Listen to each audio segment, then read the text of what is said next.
decide to fit a patient in a corneal or intralimbal lens design, the ideal pattern that we're looking for is either slight apical pooling or three-point touch. So three-point touch would be this photo right here where the lens basically touches in 3 different locations, 1 spot in the middle, 2 in the mid-periphery, and so the weight of that lens is just spread out on the eye. And when you have a lens like this, it creates 4 very distinct zones that you should try to describe in your actual chart. So the first zone is the center portion. So here we have light apical touch. The next zone is your paracentral pooling. So we have a nice ring of paracentral pooling. Then you have a mid-peripheral bearing zone where the lens rests. And then lastly, you have your peripheral clearance. So we need a nice little ring of peripheral clearance to make sure that tear exchange is happening so that it's healthy. So if I were to describe the fit on the left, that little video, I would say, there's mild to moderate apical pooling, there's paracentral pooling, but I don't see any bubbles there, which is good. We have our ring of mid-peripheral bearing as well, and then in terms of peripheral clearance, I would say it's a little excessive at 6 and a little minimal at 3 and 9, but at least I don't see my tear meniscus breaking at 6, which I'll show you an example of in a little bit. And so one thing we want to avoid definitely is any type of harsh touch on the cornea, like this video on the right. So here you can see that dark area where that lens just likes to sit on that cone. If we were to leave this patient alone like this, sure enough, they'd probably come back with SPK. And from the CLEC studies, we know SPK will lead to scarring. And down below, you see how that tear meniscus just breaks when she blinks at 6 o'clock. So there's a lot of excessive edge lift that's over there as well. And so probably not the most comfortable lens for this patient.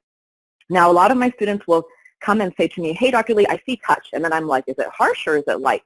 And they won't really know how to tell the difference. And so what my mentor, Dr. Edrington at SCCO, taught me was, to really differentiate between harsh touch and light touch is look at the border between the center portion of the lens and that paracentral pooling.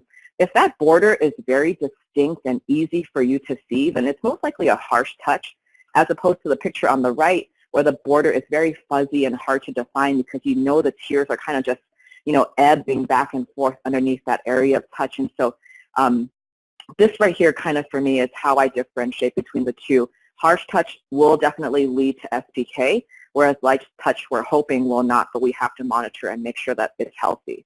Now, a quick note about intralimbal GPs in general. These tend to be just a little bit bigger than your traditional corneal GP, right? 10 to 12 millimeters in diameter. Because they're larger, they don't move as much on the eye, and the edges of the lenses tend to be tucked underneath the eyelids. And so patients feel that these are more comfortable. And so what you kind of notice sometimes, too, is an improvement in stability, better centration of the lenses.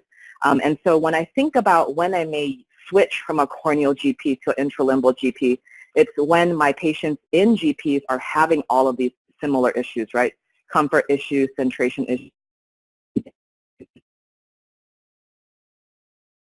And a line pattern can be really difficult to get. This is a patient that I kept playing around with during residency, trying to improve his fit. He has areas of touch in some places. He has a lot of pooling in others because his eye was just so irregular. And I love this fit because it just looks like Pac-Man. It's just what it reminds me of.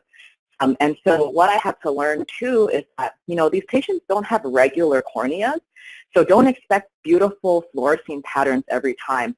Really, what you're trying to do is maximize your patient's vision and not hurt the eye. And so as long as you're not seeing SPK and staining and all of these other, issues with a poorly fitting lens, then I say just continue with it.